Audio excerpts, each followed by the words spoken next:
আসসালামু আলাইকুম দর্শক মণ্ডলী। মানুষ মারা গেলে ধর্ম, সাংস্কৃতিক এবং প্রচলিত প্রন্থাভেদে বিভিন্নভাবে তার দেহটি সৎকারের ব্যবস্থা করা হয়, যেমন মাটিতে কবর দেওয়া এবং আগুনে পোড়ানো এবং কফিনে রেখে ভূবস্ত করা ইত্যাদি। আবার বিভিন্ন জাতিদের এই সৎকারের ব্যবস্থাকে অনেক ভিন্নতা দেখা যায়। যুগে যুগে প্রাচীন অনেক জাতি বিভিন্ন ও অদ্ভুতভাবে তাদের নিজেদের মৃতদেহগুলো সৎকার করত। যেমন চীনের দক্ষিণ অঞ্চলে কিছু পার্বত্য এলাকায় ঝুলন্ত কফিন দেখতে পাওয়া যায়। ধারণা করা হয় প্রায় ৩,০০০ বছর পুরনো। প্রাচীন বোজাতি তাদের নিজেদের মৃতদেহগুলো এভাবে কফিনে পুরে খাড়া পর্বতের গা জুড়ে ঝুলিয়ে রাখত বলে ধারণা করা হয়। আসুন আজ এ সম্পর্কে বিস্তারিত জানা যাক। তো স্বাগতম রহস্যময় 100-এর একটি নতুন এপিসোডে। ইতিহাস ঘেটে জানা যায় চীনের দক্ষিণ অঞ্চলে রয়েছে সবুজে ঘেরা বোর নদী এবং প্রচুর পাহাড় পর্বত।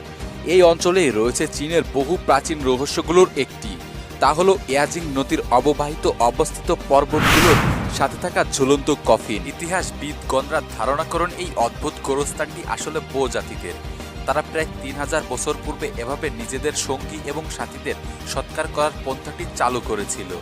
অদ্ভুত ব্যাপার হলো এই কফিনগুলো পর্বতের একদম খাড়া গা জুড়ে লাগিয়ে রাখা এবং সেখানে ভূমি থেকে কমপক্ষে প্রায় ১৩০ মিটার উঁচুতে। যুগ যুগ ধরে ইতিহাসবিদগণরা, সাহিত্যকাররা এই ঝুলন্ত কফিনের রহস্য সমাধানের চেষ্টা করেই যাচ্ছেন। কেন বোজাতি মৃতদেহগুলো এমন অদ্ভুতভাবে পাহাড়ে ঝুলিয়ে রাখত এবং কি করে তারা এমন খাড়া এবং উঁচু স্থানে কফিনগুলো তুলত, তা আজও সকলের কাছেই রহস্য। চীনের ঝুলন্ত কফিনের সবচেয়ে পুরনো যে ইতিহাস পাওয়া যায় তা হলো ফুজিয়া প্রদেশের, যা এখন থেকে প্রায় ৩,০০০ বছরের আগের ঘটনা। সেখান থেকে চীনের দক্ষিণ অঞ্চলে এই রীতিটি ছড়িয়ে পড়ে।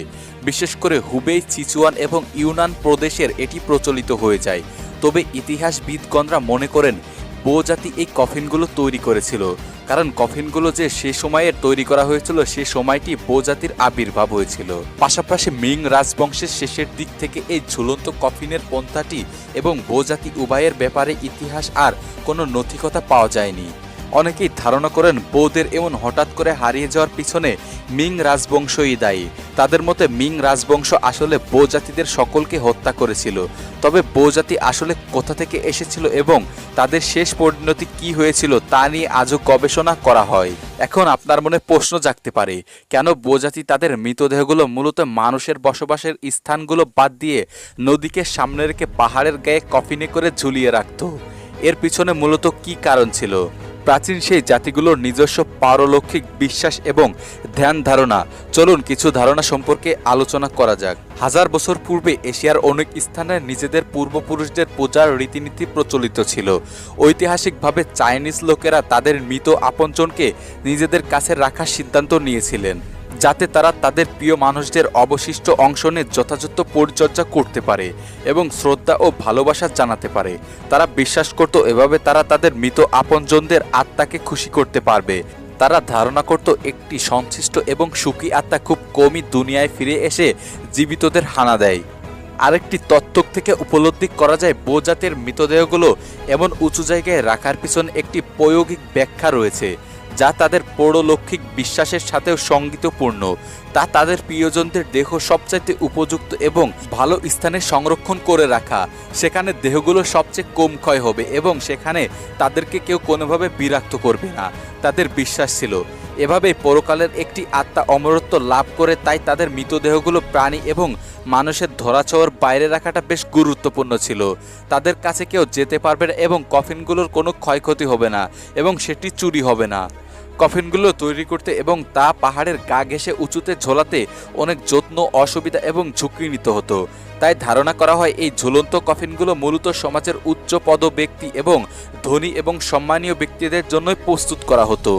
একটি তত্ত্ব থেকে বলা হয় বো জাতি পাহাড়ে ওঠার জন্য পাহাড়ের গা দিয়ে মাটির র্যাম্প তৈরি করেছিল, যেগুলো পাহাড়ে ওঠার ক্ষেত্রে পায়ে হাঁটা পথ হিসাবেই কাজ করত।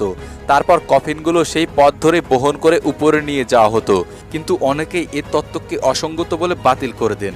তাদের মতে এই ধরনের র্যাম্প তৈরি করতে যে জনবলের দরকার ছিল সে তুলনায় বো জাতি ছিল ক্ষুদ্র একটি জাতি। আরেকটি তত্ত্ব থেকে জানা যায় কফিনগুলো পাহাড়ে ঝুলিয়ে রাখতে দড়ির ব্যবহার করা হয়েছিল বলে অধিকাংশের ধারণা। এইসব ধারণা প্রচলিত থাকলেও আসলে ঠিক কিভাবে কফিনগুলো পাহাড়ের গায়ে স্থাপন করত তার মূলত রহস্য আজও অজানা। তবে বো জাতির এই অদ্ভুত সাংস্কৃতিক আজও বেশ আলোচ্য বিষয়, যদিও তাদের এই সাংস্কৃতিক যেমন দ্রুত প্রচলিত হয়েছিল তেমনভাবে দ্রুত হারিয়ে গিয়েছিল। হ্যালো বন্ধুরা, এটি রহস্যময় 100 ইউটিউব চ্যানেল। এখানে বিশ্বের আনকমন ইন্টারেস্টিং রহস্যময় ভিডিও বানানোর চেষ্টা করা হয়ে থাকে, যা হয়তো আপনি আগে কখনো কোথাও দেখেননি। তাই এরকম ভিডিও পেতে আমাদের রহস্যময় 100 ইউটিউব চ্যানেলকে অবশ্যই সাবস্ক্রাইব করে রাখুন। ভিডিওটি শেষ পর্যন্ত দেখার জন্য আপনাকে অসংখ্য ধন্যবাদ।